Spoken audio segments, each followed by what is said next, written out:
participating as the priority pick. Well, both these teams are actually becoming fairly telegraphed in drafts. So Vedius and I sat down. Galio was on the list. We're expecting right now Tarek and Aurelia and Jace to potentially be what Flash Wolves are looking at. Yeah, we kind of expected Tarek to be something that they just kind of want to get off the board. You already mentioned the Jace spawn. So far, we're 2 for 2. It looks like both these teams kind of going in the direction that we expected from them. Now, if things go to plan, we wouldn't see a Tom Kent ban from the side of G2. Now, this is something that they really value on red side, and whenever they are on the red side, they always insta-pick it up. So they want to try and ban that one away to make sure they can get counter-pick on blue side. They certainly do. However, one thing we did mention is Shalcy's global champion pool, the Kench as well as the Galio. If they take out the Kench, I expect a Galio ban to potentially follow up. It's not going to be the case. Little bit off kilter from what we've seen against the Flash Wolves so far. Could be a good read here by G2. Yeah, now it looks like the Flash Wolves, they are looking to leave a number of flex picks open. Sylas, Irelia, Akali, and Ryze are all up for grabs, and expectations are that the Irelia will be taken off the board, but they're actually going to pivot over to the Rakan. So we only got 2 out of the 6, but you know what? It looks like nice to see that both these teams kind of adapting as the tournament continues. And I think the Rakan ban is in direct, counter to the fact that they took Kench off the board, maybe without, being a pocket brawl player for Shalcy, not really confident in the Xayah Rakan matchup, don't really play it themselves, so just wanted to remove it from volatility. Yeah, I think that's a very fair ban. Meanwhile, the Akali being taken away from Hanabi's back pocket, it's something that Hanabi showed a lot of proficiency on, so G2 showing that respect, and of course, they can flex it between top and mid themselves, but no surprise that Flash Wolves would answer with the Sylas. Typically, a very strong matchup into the Akali. Now we're kind of expecting maybe the Rek'Sai or the Xin Zhao to come out from the side of Flash Wolves. And just before Flash Wolves lock that in, interesting to note that this is the first time Akali has been locked in the MSI group stage for G2 Esports.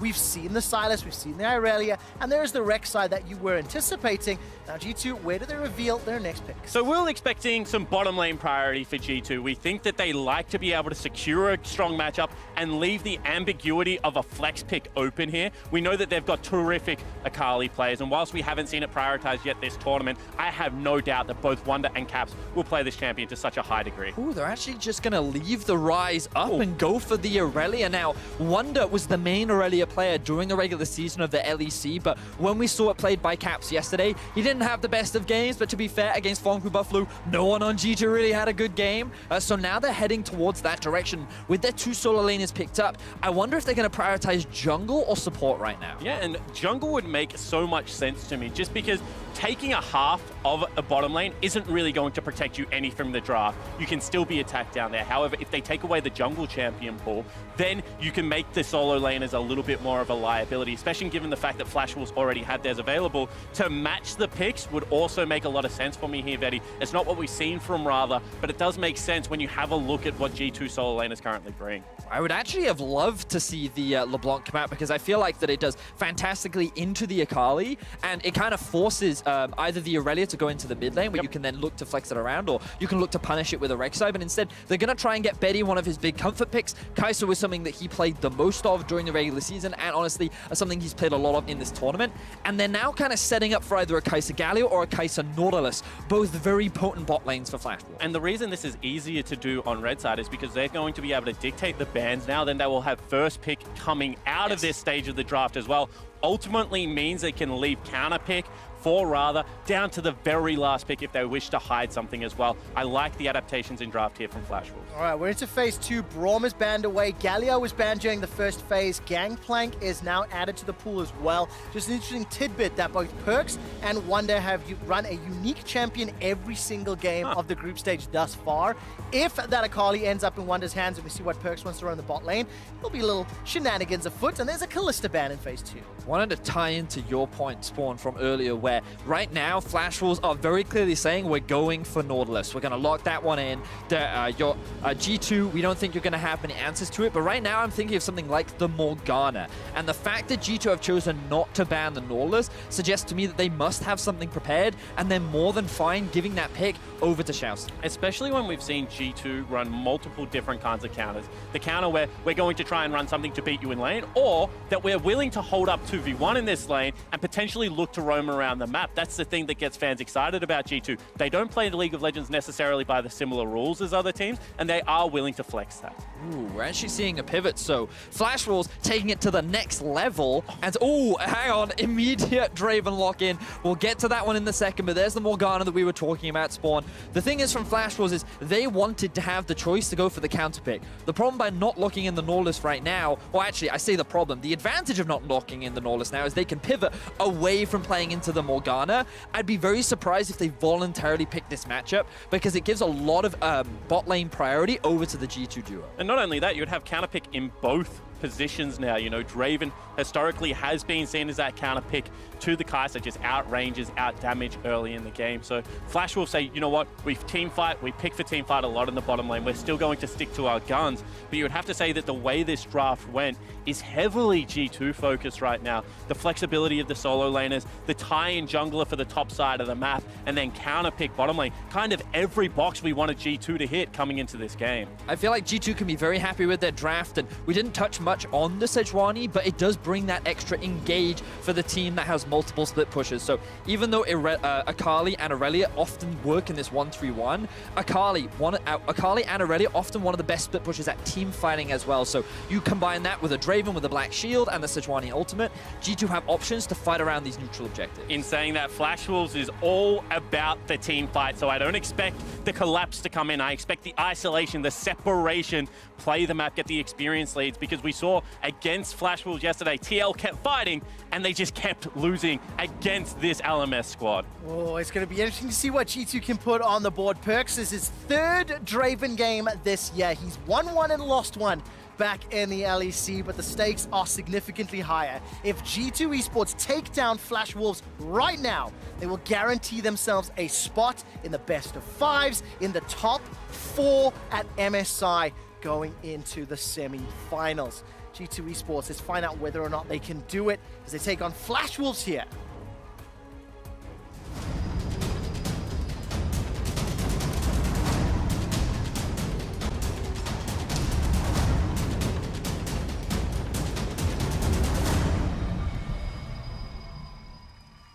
And while G2 Esports can secure themselves a spot, Flash Wolves are still fighting for their right to survive. They are sitting at 2 wins and 4 losses, and they are tied with Team Liquid behind SK Telecom at 3-3. And if you look at the mini-map, as it stands, Flash Wolves have got themselves grouped up around that banana bush and pushing forward into G2 territory. And you can see the immediately ward drop here from Perkz will spot out the invade. On the flip side of the map, Boogie also warded very earlier, then took up the mid lane position. Both teams obviously expecting some level 1 aggression. I thought the Flash Wolves may look to consider trying to split the map, because one thing you've always got to be careful with the Draven Morgana lane is that they get that early gank assist, and then suddenly that lane becomes out of control. So by forcing Jankos up towards the top side, yes, it runs the risk of having Radha and Hannah be put behind in the 1-versus-1, but the advantage is the Draven and Morgana are left isolated and they can't play as aggressively as they normally do. And you can see right there that Betty shows himself trying to dissuade any of that aggression and captured Roan down into the bottom lane.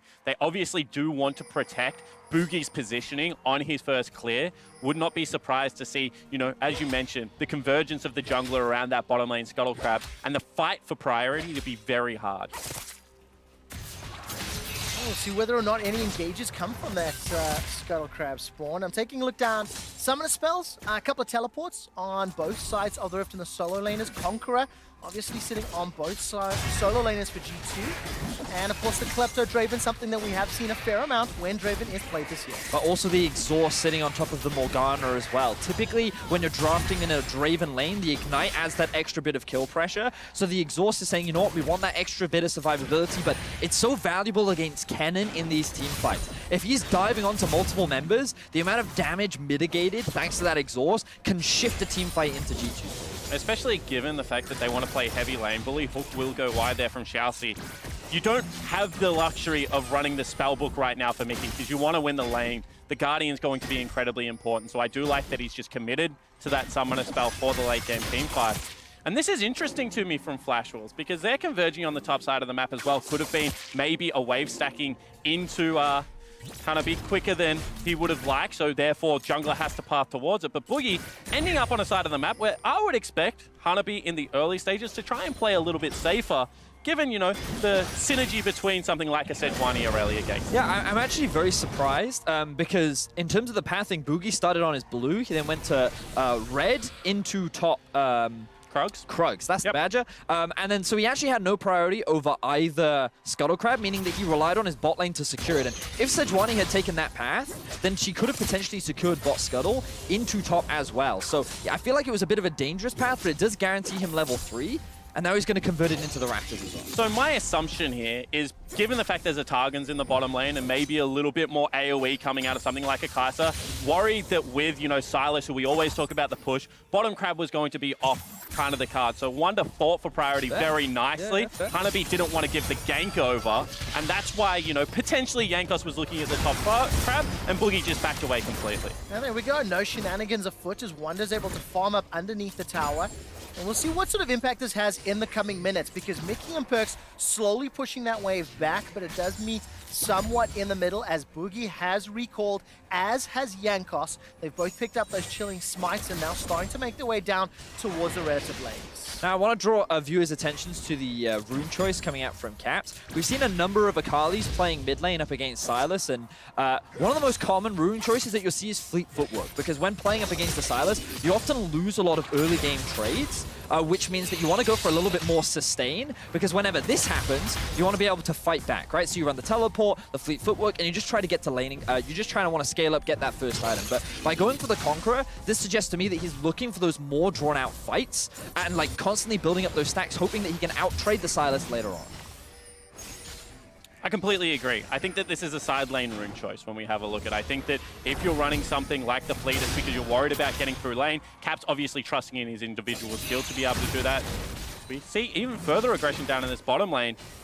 We keep holding our breath every time it happens because there is so much kill threat really on both sides, with a lot of burst damage and a lot of CC. As well as junglers pathing bottom, so it looked like the heavy trades was a deliberate choice from Perks and Mickey, and you were just waiting for them to pull the trigger on that engage. However, once again, you have to say that this is a good match out of Boogie to be down where his team needs it. Look, neither team is falling behind yet. With 5 minutes in of farming, and this is the first real gank that we've seen. Caps may need to blow the flash, holds on to it for now. Boogie's looking to chase further forward and didn't manage to fire anything more than the Prey Seeker. So Caps escapes with his life. Oh. Now down the bottom lane, it's all in. Perks flashes to safety. Summoning heal's already used. Mickey continues to run. He's already used the exhaust. Now he flashes to safety. Dark Binding will buy some time, but one more auto is not in range. Nobody goes down, and listen to the crowd. And you talk about volatility. 4 summoner spells burnt in that trade. Flash Wolves, however, will get the advantage. They force them out of lane. CS and experience going to be in their favor. And we talked about it in the draft, the consistency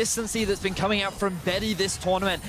He demonstrates it once again here. Finding a successful 2v2 trade against the G2 duo will net them big advantages down towards the bot side. While that was going on, Jankos finds Boogie up in the top quadrant of the map, pushes him a little bit away from his Krugs, and he just provides some additional cover for Wonder. Cap starts to go in and out, trading now with Rather. Rather has hijacked himself a perfect execution.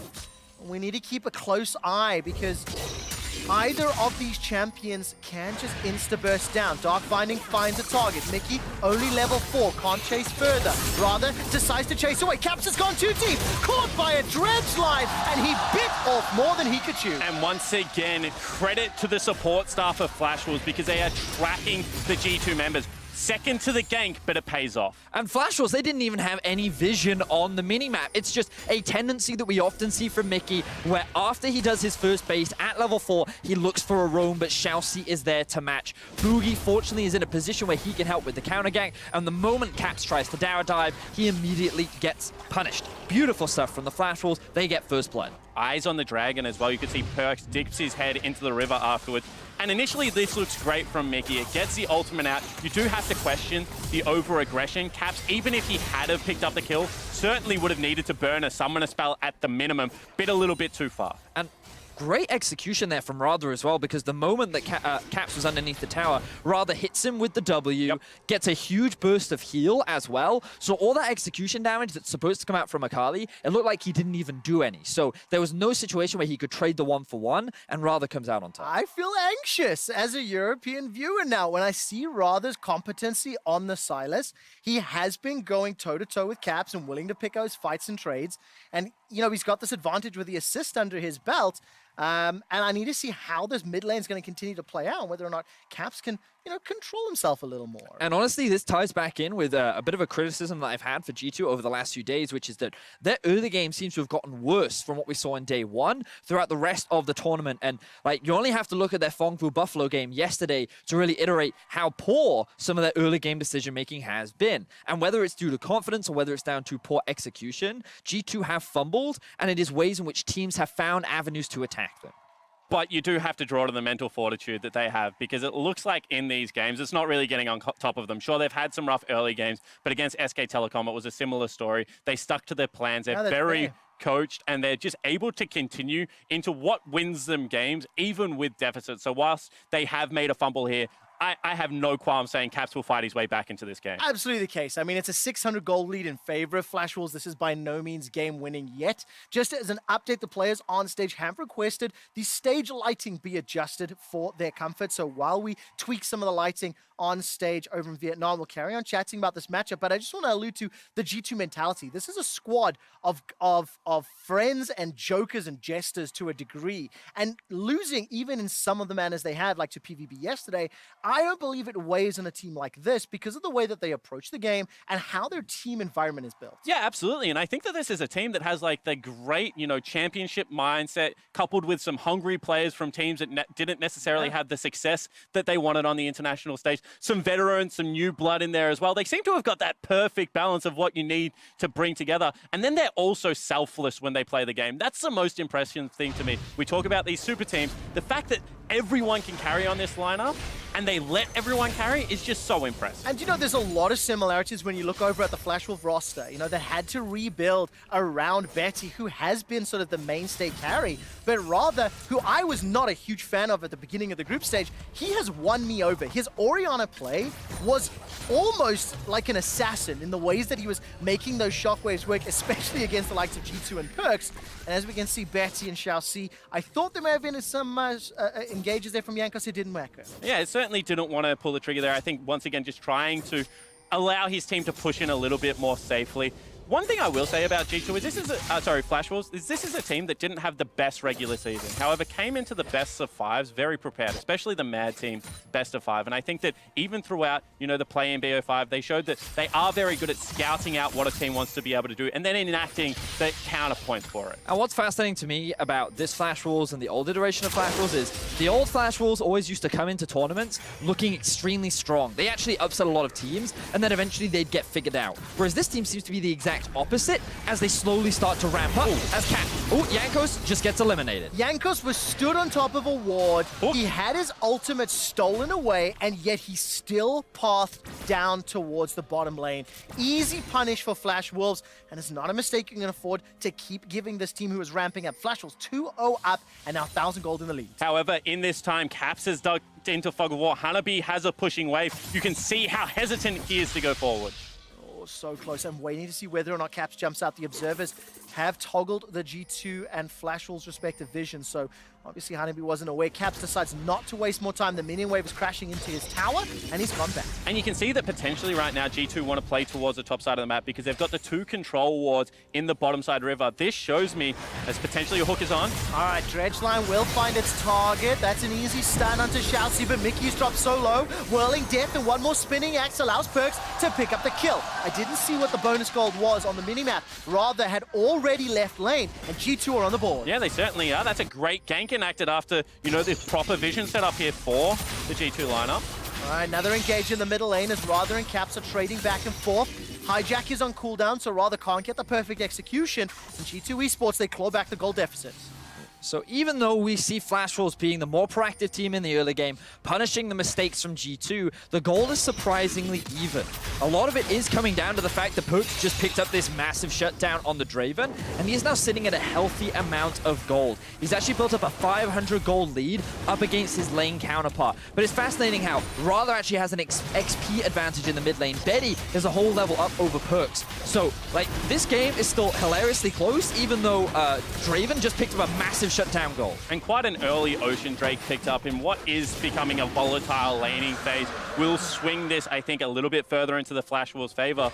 Shades of this Draven build reminds me a little bit of Gangplank. You know, you got the Klepto to start taking up some gold. You got the fact that you only need to be able to CS well. One kill changes kind of the course of what the bottom lane of the map looked like it was taking. I mean, it does. There's still a 10 CS advantage in a completed Storm Razor, but here's a replay of how Perks got the kill. So here we see a pushing wave working its way towards G2's duo. So Flash Wolves feel confident to try and force this because it looks like G2's overextended. They don't expect Jankos to, after just dying, immediately walk in through the lane, so they end up getting punished for a slight overstep. And let's talk about why they didn't expect Jankos there. He had cleared his bottom jungle and then had the full top jungle available, and Caps was rotating up there, so they knew there was no vision topside. In any other case of a jungler, you would generally go up, clear your full topside jungle, look for a gank onto the Aurelia lane. That seems to be the area that G2 like to attack, but they bucked the trend once again and surprised the Flash. And something that we've said many times before about the Flash Wolf spawn is that they are a creature of habit. Even though they are a team that has shown growth, they still often rely on a lot of the old traits that they found so much success with over in the LMS, which is secure an early Drake. Once you've got it, rotate your bot up towards the top side and get yourself that Rift Herald. And once they have an early lead, I feel like they are a team that knows how to move around the map with it. Well, 1, 2, and 3. Every tick point that we've seen from their local league has come true. First Drake picked up, first Herald picked up. The duo lane continues to siege and put pressure on the top lane, and Rather has already used that hijack. Jankos sitting with the ultimate available if he wants to jump in. Is not going to do so just yet. Instead, we take a look. Hanabi pushing the bot lane. The duos are now battling up top. And you can see that this is, Hook just spell shielded out there. This is the kind of game that Flash Wolves love to play because they're taking the first step and actually making what is normally a very proactive G2 team slightly reactive to the pace of the game in saying that still great scaling in this lineup, still a very good 1-3-1 comp. So I feel like Flash Wolves doing the right steps for now, but we'll see whether some of these mistakes that we've seen in their gameplay creep in. Now, Flash Wolves are utilizing this Rift Herald to just invest more gold into Betty. They want to close the gold gap as much as they can between the Kai'Sa and the Draven, and you'll see 320 gold pick, effectively a kill, put into the back pockets of Betty. So that will definitely help him a lot, and while it won't secure a major objective, it just keeps the game relatively even, and now Flash Wolves have gained a slight gold advantage back in their favor. I mean, the gold values are even between those bot laners. You can see Perks and Betty sitting just shy of 5,000 gold. First big items are coming in pretty much across the board. Wits in, sitting for Wonders Aurelia, Proto Belt for Hanabi's Cannon. And Boogie's now making his way into this top lane. No boots, but he's got the Warrior enchant. I'm looking for the Black Shield if it's available. Gonna throw him down a little bit late. Exhaust is buying some time. Soul Shackles into stopwatch. Wally Death comes out, and G2 obliterate the first kill. But it's ADC for ADC. As a dash and a pop and a dazzle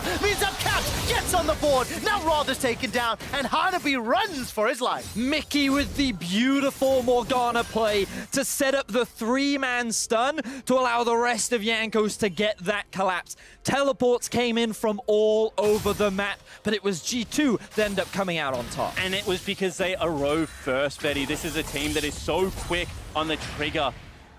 Just impressive collapse, and that looked like a free gank because the Black Shield, I believe, started on cooldown there. You saw it used in the laning phase. You saw the aggressive posturing, but G2 read the player and able to collapse. Zero hesitation. Everybody threw their champions into the top lane. And as you mentioned, that exhaust a few minutes ago, Vedius, coming in crucially to keep Perks alive as it started. Now, Hanabi did not use his flash, and Jankos stood on top of a ward, or he's clearing out the ward, rather. Means that Hanabi's not going to get dove, but I held my breath and we can finally see this replay. So Boogie in a great position, he gets a good knockup, the Black Shield comes out late, knowing that, okay, the CC's already been applied, so get what we can, but look at that 3-man stun coming out from Mickey. Sets up for a perfect ultimate from Perks to then follow in from the chain CC from the rest of G2. We don't have time as another fight kicks off. Yes, it does. Mickey finally uses his flash, continues to run for his life, dropped down to 150 HP. Betty's Ecathian Rain was unable to pick up the kill, but a 3-man stack for the Flash Wolves should help them secure the first tower of the game. Looking at the minimap, Caps was making his way down, but there's no initiation opportunities yet. I love that Flash Wolves are not slowing down. Throughout this game, Boogie has just been invested in getting this duo ahead. He's found multiple successful ganks, and just there they nearly got another kill onto Mickey. By forcing out his flash and knowing that there was no double teleport on the side of G2, they could secure the first tower of the game, and once again, reclaim that slight gold advantage. And we'll see what they set up for now, because I would expect them to redeploy towards that bottom lane and go for the Dragon. We keep talking about it, a predictable team in the Flash Wolves do like to fight around objectives. You know, the other play I would have liked to have seen is, you know, top turret is a hair's breadth away from being pushed over. It's only going to be an equalizing Ocean Drake, maybe seed, and look to trade for the gold objective. I really want to draw viewers' attention to the minimap right now, because you'll notice how much vision is being invested from both teams. There are wards scattered everywhere, but it's G2 starts off the fight. They are indeed. Caps may already have won the fight before it's even started. Xiaoxi and Betty are just obliterated. Wonder and Caps double team the bottom lane, but now all of a sudden Wonder's in trouble. He gets unburrowed and taken up. A beautiful 3-man stun. Gets Wonder to safety. He was looking for the dive onto Hanabi and was unable to find it. Now rather, he's chasing forward and the Dragon's still available. And G2 preying on the tendencies of the Flash Wolves. If we know where the Flash Wolves are going to return, G2 do as well. They set up fantastic vision and win the fight. This is one of those situations where G2, they know what the textbook play is, and they look to ways to just rip those pages apart. Flash Wolves, there was no dance back and forth for the Battle of Vision. It was just G2 see an opportunity and go. Bedius, you were trying to draw the pages of the textbook, not even anticipating G2's hyper aggro read on the situation. And literally as soon as you started highlighting the vision, G2 pounced on the opportunity.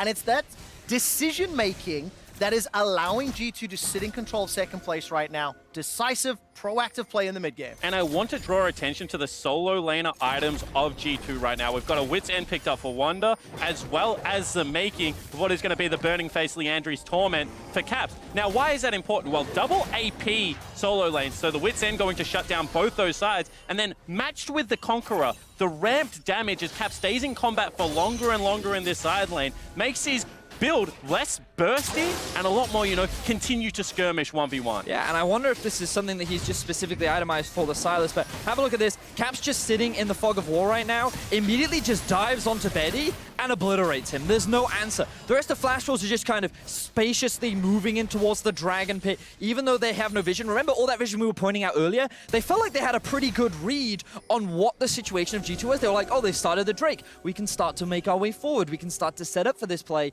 but they don't have an opportunity, and G2 just pounce on top of them. And in that replay, we saw the power of that Morgana Black Shield. It did not interrupt Caps despite him getting caught by Nautilus. And remember that Xiaoxi and Flash Wolves still opted into this Nautilus pick even after seeing that Morgana. I want to see whether or not Mickey's Morgana continues to be pivotal. 0-0-5 right now. He is joining the rest of the squad in this upper quadrant and is still a Bramble back. Now the gold is still very even. And we kind of got to remind people of what we talked about in terms of win conditions. Flash Wolves are looking for this big team fight, whereas G2 are going to be looking to play along the side lanes, look for these skirmishes, look to try and find these 2v2s and 3 versus 3s. Things will get a little bit harder for the Flash Wolves once Wonder completes his Trinity Force, and arguably when Caps completes that Leandri's.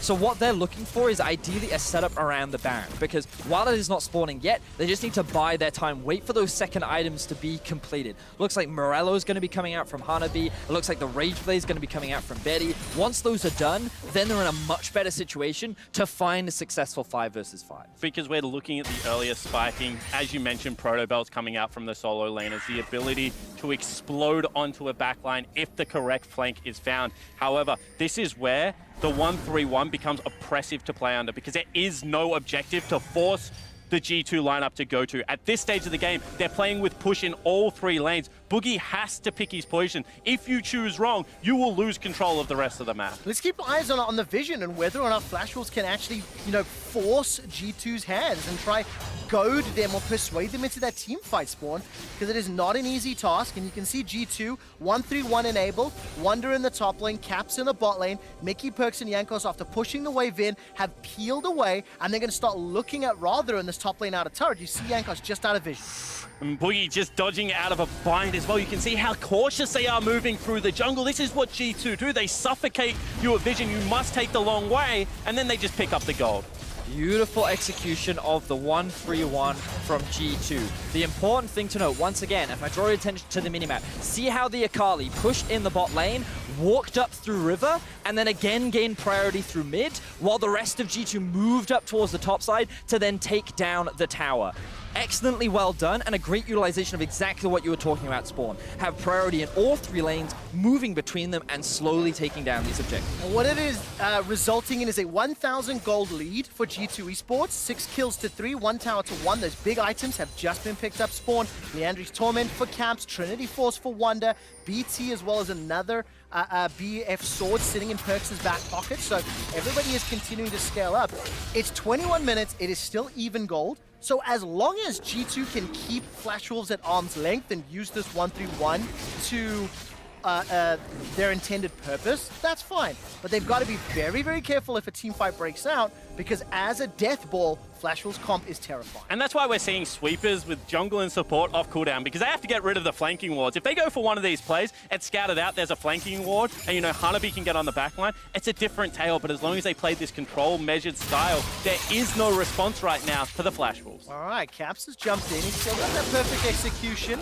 So does Rather now, gets stolen, traded, and Caps doesn't even lose 10% of his HP. If Lolly Sports Instagram doesn't do a mechanics of that, then I'm going to be disappointed, because that was just flawless. Let's not forget that it was Caps who was finding the solo kill on Jensen in the reverse matchup. The guy demonstrating that with just slight changes in the build path, going for the Conquer, going for the early Leandries, it gives you so much extra dueling power in this 1 versus 1. Beautiful development of the build from Caps. Especially that when you think about it, the ability for Shroud to keep you in combat for longer period of times whilst not being under danger makes the Leandries quite easy to stack up in that regard. And with all of this map pressure, you can see that now as Flash Wolves playing very much on the back foot. Just in the last few moments, all the outer turrets go down, the Cloud Drake goes over to G2. They have control. Spawn, just like that, you blink and it's a 3,000 gold lead. As you mentioned, the towers have fallen, the kill is secured. All right, Stun comes out here from Wonder. He's looking for the dash. Vanguard's Edge goes out, buying some time. Teleport's starting to be channeled. Flash has already been used. Wonder is shut down, taken down as Caps completes the teleport. Now he's going to make it in range for Mickey. Mickey's going to throw down the Black Shield, but there was no other support. Perks and Yankos were not there, and it cost a teleport from G2. Now Flash Wolves finally find a good punish as Wonder overstays. There was nothing on the rest of the map for G2 to get, but now Xiaoxi might be caught out himself. All right, Caps is looking to burst him down. He's got the Black Shield on. Flash is available if needed. Whirling Death comes out. Xiaoxi flashes to safety. There goes Caps. Picks it up with a 5-point strike. Now Rather's running for his life. He stole away an ulti, but I didn't quite see what it was. Now they come to Slicing Maelstrom. Hanabi stuck in the thick of it. Goes Golden thanks to the use of the Hourglass. The tower's falling in the back end as now Boogie is trying to zone away. Mickey gets jumped on by Betty. Betty gets one. Now all of a sudden G2 are running for their lives. Teleport being channeled. Can Wonder be the hero? All of a sudden Rather gets another in the back end. That's under Unburrow underneath. Betty chases, turns around, back into Perks. They trade 1 for 1. This is a slaughterhouse with everybody taking one another down, and it's Wonder that closes it out. Wow, what an insane fight between the two teams. Extremely close, but it is G2 that just barely come out on top. Remember, this all started off with Wonder getting picked off, but then G2, they actually tried to go for a 4 versus 5 by starting off by looking for a pick onto Xiaoxi. And just the changes in the teleports, in times gone by, that would have been a cancel. There wouldn't have been this many people on the top side of the jungle, but there was, and the confidence of G2 comes out. As you mentioned, genuine 4v5 with the members of G2 trailing to the fight, but still looking for those kills. I mean, initially it looks like a 2 versus 4, you know? Caps just doing what he can to buy time for the rest of his team to show up, and Betty slowly making his way on the flank. So Hanabi does a great job of buying time, but when the map splits up, this is when the solo laners of G2 start to pop off. And again, Betty, it's just Mickey's exhaust that makes sure that the health bars are a little bit more topped off than we would have expected from this proto belt cannon. And then Caps and Perks happy to play cleanup through. You can argue about, you know, the patience of Perks here waiting for the solo laners to come in, but this is how they play. They want to be fast, and they're catching the Flash Wolves off guard. He didn't see it at the time, but rather had stolen away the soul shackles. Nobody chased him long enough to get the stun. And as we come out of the replay, it's still a 4,000 gold lead in favor of G2 Esports. 2.5 big items across the board, but I see a terrifying Kai'Sa with the Rageblade Storm Razors as well as a Hextron. Yeah, and G2 right now are starting up the Baron because they're the only team without teleport available. They need to force Hanabi to use it. They might just be able to take this one in fog. Yeah, I don't really know how low it is. They've decided to peel away as the engage comes in. Caps is looking for Shalcy, goes immune thanks to the Shroud. That's unstoppable already. Continuing to chase a little further. Rather stole away the perfect execution, but look at the minimap. Hanabi, he's going to get out of range of the stun. Wonder's looking to chase him down though, and Hanabi may be able to use this blast cone for some additional distance. Hops over the wall, but if you look at the minimap, he's starting to be chilled. A teleport just for this? That's fantastic, and he's going to escape, get the Vanguard's Edge as well. And G2 get exactly what they want. They get the teleport, but they also pick up a kill. That is just such aggression out of Cap. Can we also just appreciate how disgusting the Morgana Akali duo is? The black shield onto an Akali that's just running in your face. What can you do about it? Like, there's absolutely no options other than to just sit there and die. When you have so much damage on Caps, level 15, 2 major items completed, even picking up the Oblivion Orb as well. Caps is so strong, and every time Flash Wolves try to walk into their own jungle, there's the risk of someone dying. And it's so important to note that Flash Wolves want a team fight. They want a 5v5 sort of front-to-back, head-on style fight. Maybe they can flank with Hanabi, of course. They're not getting that. That previous big exchanges that we've seen spawn has been when G2 have teleported in and finished what Flash Wolves started. Yeah, and that makes the game very difficult for Flash Wolves to play because if you're not winning the split push and you're not winning the team fight, well, G2 are kind of beating you at both areas of the game, not to mention that now Hanabi's teleport is very far behind both Caps and Wonders. Well, Betty's gone. That was just, you know, Jankos hopping over the wall. A little bit of an Arctic assault, and this will open up the tower. G2 Esports, when they have found a kill, many times it has been flawless and clean. Tower number 4 falling in G2's favor. They're now setting their sights on the inhibitor turret. There's simply not enough power to defend.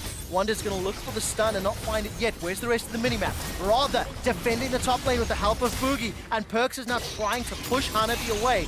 Caps holds on to 2. The inhibitor falls. G2 are not done yet. Continuing to step forward, literally just pushing Flash Wolves to the absolute brink. And they go for the pick on top lane. They do try and go for the creative play. There is an Infernal Dragon as well as Baron available. But Caps, you know, plays a little bit safer this time around, able to back away. And G2, as they withdraw, just taking all the resources off the map, this has been such an impressive mid-game after what was a disappointing early game. And this is why, you know, analysts are so excited about the different areas that G2 can beat you. It's not just come out and blitz early game. They've shown in back-to-back games now that if things go all right, they stick to the plan and they're able to bring it back. I mean, this is the thing, right? So Flash Wolves, the thing that makes me happy is that Flash Wolves are continuing to prove their early game. Sure. Right? Now, the question marks is how well they're transitioning that early into an effective mid-game.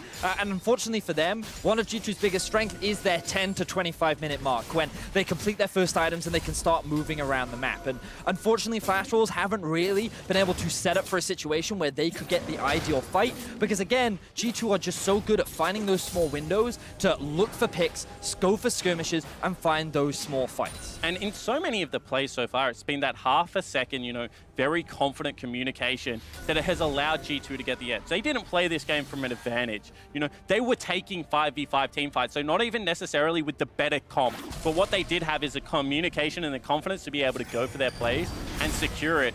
And now continuing to bait around this Baron area. So now Flash Wolves, their best bet is to try and steal away the Baron or get a good fight in the Baron. But unfortunately, they're slowly being starved out of vision. The entire top side of the map has gone completely dark.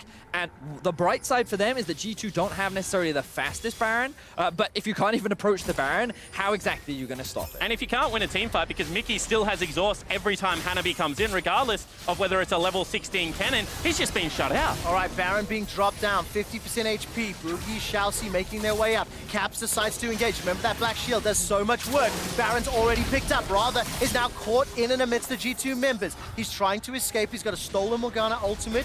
Maybe that will become pivotal, but with Baron and 8,000 gold in the lead, there's a teleport going bot lane. G2 are just going to play the map to perfection. And this is the part of the G2 game that I love to see. When they think that they are minutes away from winning, when they're willing to burn resources to set up the wave exactly how they want them and go for that death hunt. It's a beautiful execution on how to push your advantage.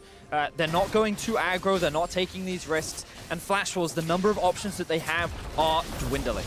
Just as a reminder, of course, G2 win this game, they guarantee themselves a top 4, but their sights are not set on top 4. They're looking for a minimum of top 2. They do not want to be in that 3rd or 4th spot, and if IG wins out, be one of the teams that could be picked.